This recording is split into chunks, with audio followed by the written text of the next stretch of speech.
Hello friends, जय श्री राम। आज के वीडियो में हम डिस्कस करने वाले हैं कि सर जीएसटी पर पेमेंट्स को लेकर एक नया ऑप्शंस ऐड हुआ है। यानी कि जब भी हम जीएसटी का पेमेंट करते हैं सर हमारे पास में वहां पर 3 ऑप्शंस आते थे।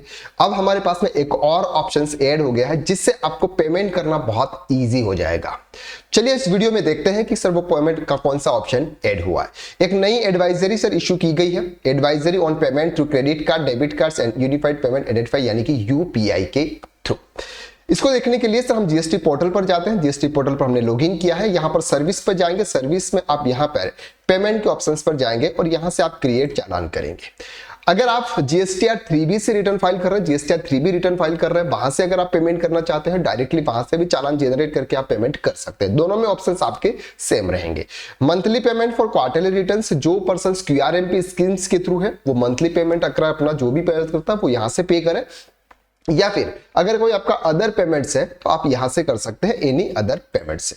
इसके बाद आपको यहां पर प्रोसीड करना है। जैसे आप प्रोसीड करोगे यहां पर आपको अमाउंट इंटर करना है। जैसे आप जीएसटीआर 3B के थ्रू अगर आप क्रिएट चालान करोगे तो आपका जो पेमेंट का जो डिटेल्स है वो डिटेल्स आपकी ऑटोमेटिक आ जाएगी, यानी कि आपके सीजीएसटी, आईजीएसटी या फिर एसजीएसटी के अंदर आपको कितना अमाउंट इंटर करना है। तो हम यहां पर फॉर एग्जाम्पल मान लेते हैं कि सर 50 रुपीज हमारा सीजीएसटी के अंदर है और 50 रुपीज हमारा एसजीएसटी में हम 100 रुपीज का आपको फॉर एग्जांपल पेमेंट करना है। यहां पर सर आपके पास में ऑप्शन है, सर आप ई पेमेंट के थ्रू पेमेंट करना चाहते हैं, ओवर द काउंटर्स, एनईएफटी या फिर आरटीजीएस, तो हम ई पेमेंट के ऑप्शंस पर क्लिक करेंगे। जैसे हम ई पेमेंट के ऑप्शंस पर क्लिक करेंगे यहां पर आपका ऑप्शंस आ जाएगा सर जनरल चालान का।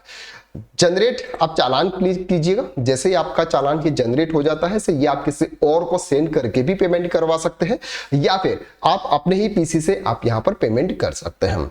तो इसके लिए वहां पर सर एक और ऑप्शंस यहां पर ऐड हो गया। अब सर आपको यहां पर अभी 4 ऑप्शंस नजर आएंगे। कौन से ऑप्शन नजर आएंगे? 4। सबसे पहले आपको प्रीफर्ड बैंक का, नेट बैंकिंग का, क्रेडिट कार्ड, डेबिट कार्ड। यानी कि सर पहले आपके पास में से 2 ऑप्शन थे, एक और option credit card, debit card का, यानी कि क्रेडिट कार्ड और डेबिट कार्ड से थ्रू भी आप पेमेंट कर सकते हैं। एक और ऑप्शन ऐड हुआ है सर भीम यूपीआई का, यानी कि आप यूपीआई के थ्रू भी पेमेंट कर सकते हैं।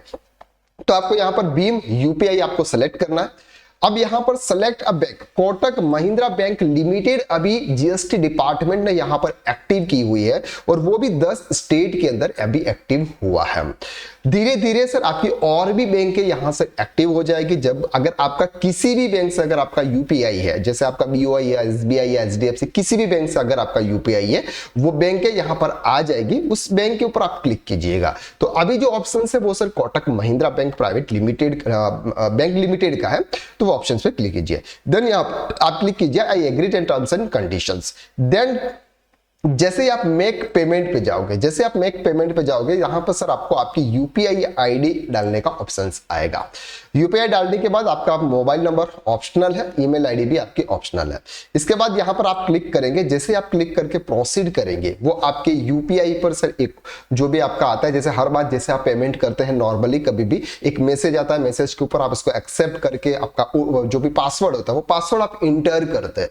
तो पासवर्ड इंटर करने से आपका पेमेंट हो जाता है। तो ये पेमेंट्स आप किसी और के यूपीआई से भी आप करवा सकते हैं। यूपीआई का मतलब ये होता है कि सर जो पर्सन जिसके पास में मोबाइल है उस मोबाइल में यूपीआई है तो वहां से भी आप करवा सकते हैं। अभी क्या होता था सर, जैसे नेट बैंकिंग के थ्रू आपका पेमेंट होता था तो नेट बैंकिंग के लिए आपको आधार, आपकी जो लॉगिन आईडी और पासवर्ड की नीड होती थी। तो जो बॉस होते थे सर उन्हीं के अकाउंट से ये सर होता था, तो वो आपको नहीं दे पाते थे क्योंकि उनके कुछ भी सिक्योरिटी रीजंस होते हैं, उसके बहुत सारे ऐसे ट्रांजैक्शन, बहुत सारे अमाउंट्स उनके बैंक में पड़ा होता है।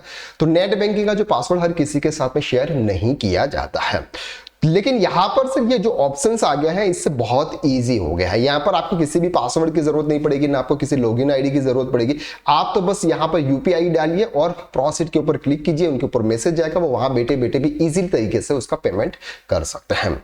तो ये एक और बेस्ट ऑप्शंस आपके जीएसटी पोर्टल पर एक्टिव हो चुका है। अब धीरे धीरे दूसरी बैंकें भी यहां पर सर आपकी एक्टिव हो जाएगी। तो ये एक बहुत इंपॉर्टेंट न्यूज थी जो आपको देनी थी। ये वीडियो कैसा लगा? अगर वीडियो लगा तो लाइक कीजिएगा, शेयर कीजिएगा। तो आज के वीडियो में बस इतना। नेक्स्ट वीडियो में हम फिर मुलाकात करते हैं, तब तक के लिए थैंक यू सो मच। जय श्री राम।